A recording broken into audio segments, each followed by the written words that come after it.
We always make those decisions on Friday, but he's been out there and looked good.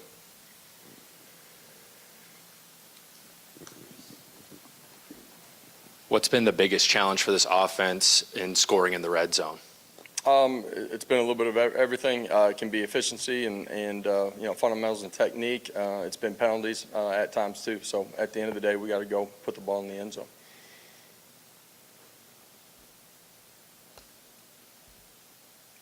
That it? What stands out about Devin Leary and what he does well? Quarterback, you're talking about? Yeah, experienced player. I think within a new system for him, he's continued to grow throughout the course of it. I think he does a lot at the line of scrimmage in their run game, does a really good job controlling it. You can see them and their efficiency within that. The play action pass, he's continued to grow in that. We got to do a really good job of having our eyes on our keys. One, to play the run with great gap integrity, but as their boot package and play action pass happen, we got to do a great job of matching bodies up. Building on that with the run game, Coach, what stands out about Ray Davis, Kentucky's running back, and how do you plan to stop him on Saturday? Yeah, well, it starts with their 5 guys up front, big, strong, physical. Their tight ends do a really good job in it as well. Some of the condensed sets, wide receivers are involved in critical blocks too. At the end of the day, for him, he does a great job pressing the line of scrimmage. He uses the 5 guys up front extremely well. He plays with great pad level. If you're not in a good fundamental position to tackle him, he's going to run through that stuff too. So huge test to us to win up front, but the second and third levels of our defense have to do a great job all night too.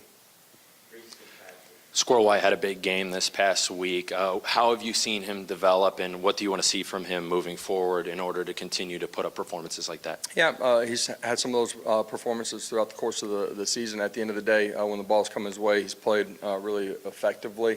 For us as a young player, he's done a great job of continuing to develop. He did that last year.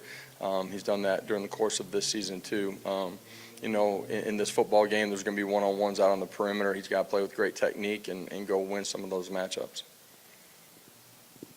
Coach, there's a clash of styles in this game. You guys want to play fast. Kentucky's more methodical, but they play slow. What does that emphasize, or what areas of the game does that emphasize that might not be in a more even matchup pace-wise?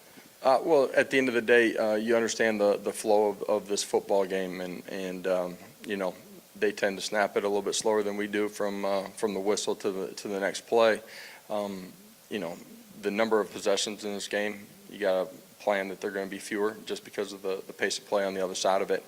When that happens, and it doesn't matter because whether it's a 13 possession game or a 10 possession game, you have to maximize your opportunities, and that's always true in this game, but it's certainly going to be true in this one because of the style of play. And I'm both sides of it, you know what I mean? Getting off the field on third down, your special teams play, and offensively, your efficiency and production.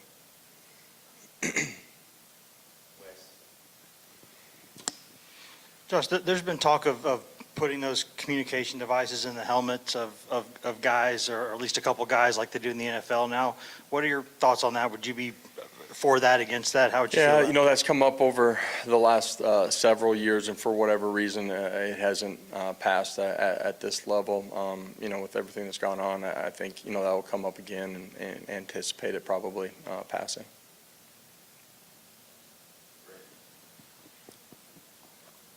With that being the case, does that affect tempo? Would that change anything if that were involved in college football in the way you play offensive football? I haven't thought that far in advance of it. So.